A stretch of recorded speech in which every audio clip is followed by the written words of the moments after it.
My name is Joe Hinkle. This training is on HSA SD Card creation.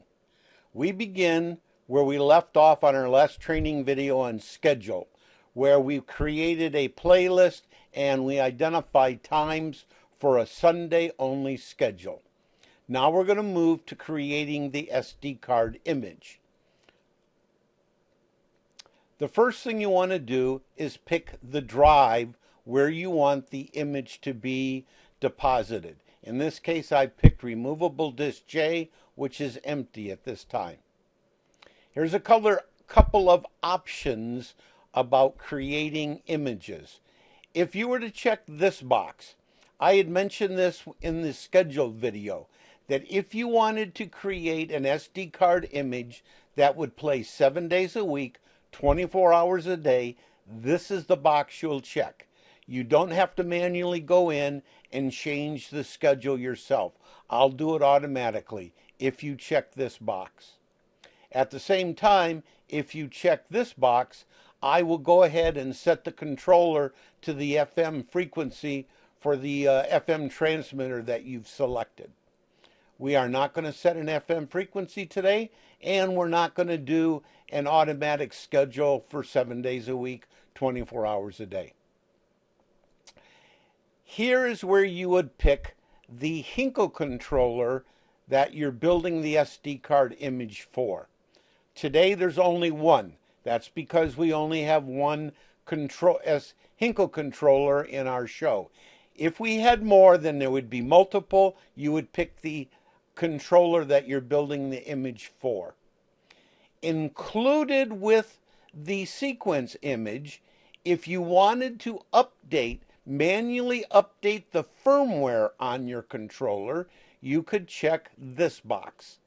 It'll go out to my firmware server, it'll download the latest firmware, and it will include it with the sequence files on the SD card, so the controller will automatically update its firmware along with being able to have the show data.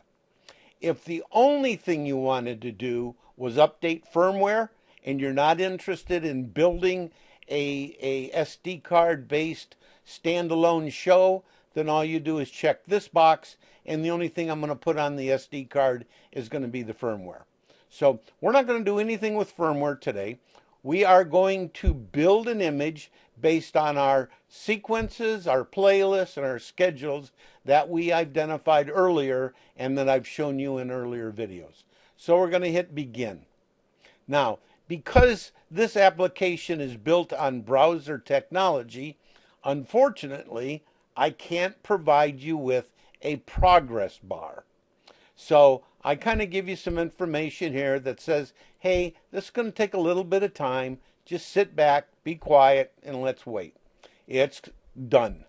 If you look through it, I walk you through all the steps that I'm looking for. If you see here, we built an FSEQ for IP50, which is us. We also included the slaves 58 and the 217.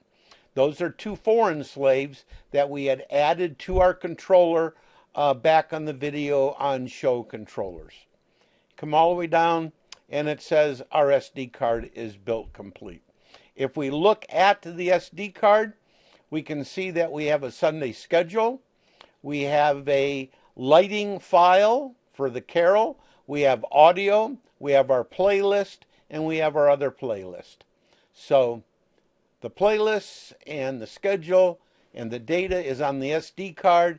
If you walk it out and plug it in the controller, it'll go ahead and activate it as long as you have the controller in standalone mode. If you have it in E131 mode, it won't start playing until you put it in the proper mode. So there's other training videos that explain more on that. But that completes today's training on HSA SD card creation.